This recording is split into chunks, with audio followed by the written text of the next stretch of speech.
તો અમદાવાદથી મહત્વપૂર્ણ સમાચાર સામે આવી રહ્યા છે, જ્યાં અમદાવાદમાં મહાનગરપાલિકા દ્વારા દબાણો હટાવવામાં આવ્યા। અમદાવાદ મહાનગરપાલિકા દ્વારા દબાણો હટાવવામાં આવ્યા। જે બાબાનું જે બુલડોઝર છે એ ફરી વળ્યું કે જ્યાં લારી ગલ્લા ચલાવતા લોકોના દબાણો દૂર કરવામાં આવ્યા। ત્યારે મજૂરી કરી ગુજરાન ચલાવતા પરિવારો મુશ્કેલીમાં, જ્યાં દબાણ હટાવવાની કામગીરી કરતા જે કેબિન ધારકોમાં ભારે રોષ જોવા મળી રહ્યો છે કે જ્યાં દબાણ ટીમ અને દબાણકારો વચ્ચે તું મેં પણ થઈ કે જ્યાં મહત્વપૂર્ણ સમાચાર સામે આવી રહ્યા છે કે મહત્વપૂર્ણ સમાચાર અમદાવાદથી સામે આવી રહ્યા છે। અમદાવાદમાં મહાનગરપાલિકાના જે દબાણ વિભાગ દ્વારા જે દબાણ હટાવ ઝુંબેશ હાથ ધરવામાં આવ્યું છે, જ્યાં મહાનગરપાલિકા દ્વારા જે એમસી દ્વારા જે દબાણો હટાવવાની કામગીરી શરૂ કરવામાં આવી છે। ત્યારે ખાસ કરીને લારી ગલ્લા ચલાવતા લોકોના જે દબાણો દૂર કરવાનો જે કામગીરી હાથ ધરવામાં આવી છે। લારી ગલ્લા ઉપર જે બાબાનું જે બુલડોઝર ફરી વળ્યું છે, ત્યારે એમસી દ્વારા જે દબાણ શાખા છે એમસીની, તેના દ્વારા લારી ગલ્લા ચલાવતા લોકો ઉપર જે દબાણ કરવામાં આવ્યું છે, દબાણ જે હતા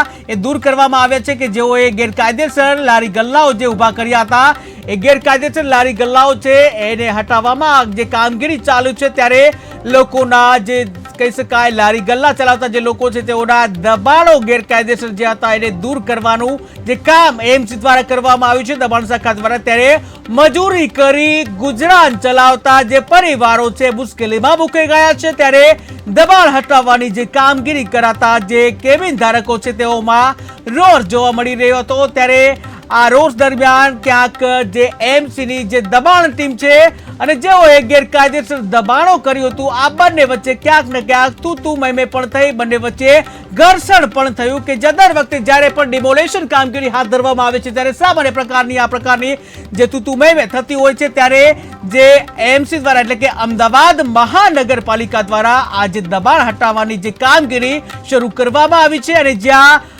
જે અમદાવાદ મ્યુનિસિપલ કોર્પોરેશન દ્વારા આ કામગીરી શરૂ કરવામાં આવી છે। ત્યારે ખાસ કરીને જે લારી ગલ્લા જે ગેરકાયદેસર લારી ગલ્લાઓ ઊભા કરી જે ગેરકાયદેસર લારી ગલ્લાઓનો ખડકલો કરવામાં આવ્યો, તો આ ગેરકાયદેસર લારી ગલ્લાઓ છે એને દૂર કરવાનું જે કામ એમ્સ દ્વારા કરવામાં આવી રહ્યું છે।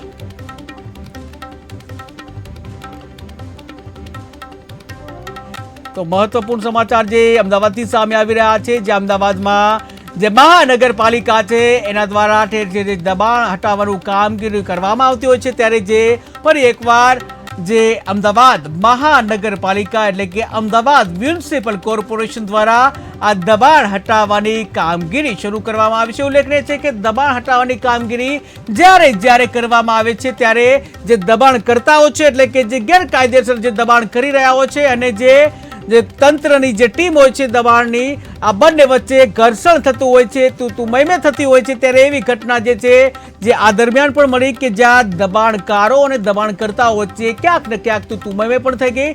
ત્યારે જે ઈસનપુરની આ ઘટના છે કે જ્યાં ઈસનપુરમાં જે ગેરકાયદેસર જે લારી ગલ્લા ઊભા કરી અને જે દબાણ કરવામાં આવતું હતું ગેરકાયદેસર, આ દબાણ જે ગેરકાયદેસર જે લારી અને ગલ્લા ધારકો છે દ્વારા કરવામાં આવતું હતું અને એના દ્વારા જે એમસી જે સપાટો બોલાવ્યો છે એમસી દ્વારા જે કામગીરી હાથ ધરવામાં આવી છે, દબાણ દૂર કરવાની કામગીરી હાથ ધરવામાં આવી છે।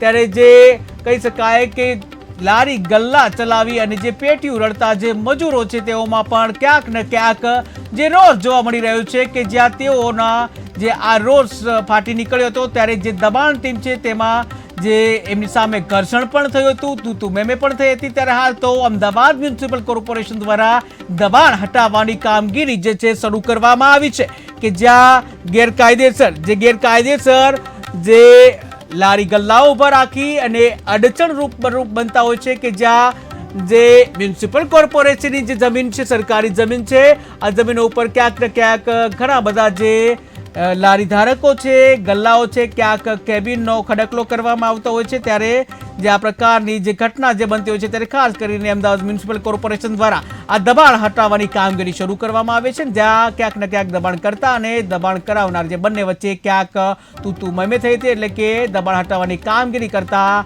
જે કેબિન ધારકોમાં રોષ જોવા મળ્યો હતો દબાણ ટીમ અને દબાણકારો વચ્ચે તું મેં પણ થઈ।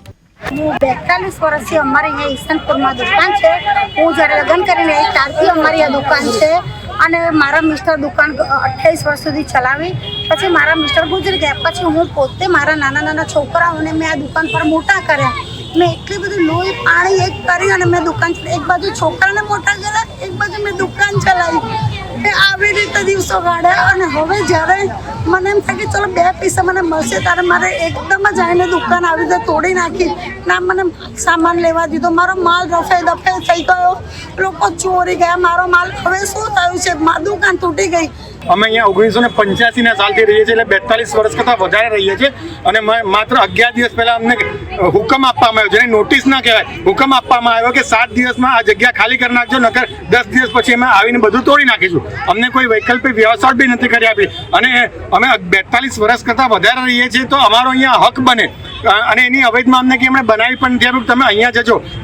આજે બાળવાતનો બી 20 વર્ષનો કાયદો છે કે 20 વર્ષથી વધારે રહે તો એનો જગ્યાનો માલિક કહેવાય. અમે તો અહીંયા મ્યુનિસિપાલિટી, પહેલાં અમે ગ્રામ પંચાયતના હતા, ગ્રામ પંચાયત પછી 2011માં મ્યુનિસિપાલિટી આવી તો આ છેલ્લા 15 વર્ષથી લોકો ટેક્સ બી વસૂલ કરે છે, લાઇટ બિલ બી આપે છે, છતાં પણ એમણે અમારા માટે કશું જ નથી કર્યું. અને એની સામે અમે અગેન્સ્ટમાં અત્યારે હાઈકોર્ટમાં અપીલ કરી છે. તો હાઈકોર્ટવાળાએ પણ અમને સાંભળ્યા અને કોર્પોરેશનને એમ કીધું કે તમે 7 દિવસ તમે એનો ટેક્સ 11 વર્ષથી વસૂલ કરો છો, અને એ લોકો 1985થી અહીંયા રહે છે, તો અત્યાર સુધી તમે શું કરતા હતા કે તમે 7 દિવસમાં એ લોકોનું મકાન તોડી પાડ્યું? અને તમારે એવો શું પ્લાન છે? તો તમે 7 દિવસમાં બધું ધરાશાયી કર્યું અને તમે એમને વૈકલ્પિક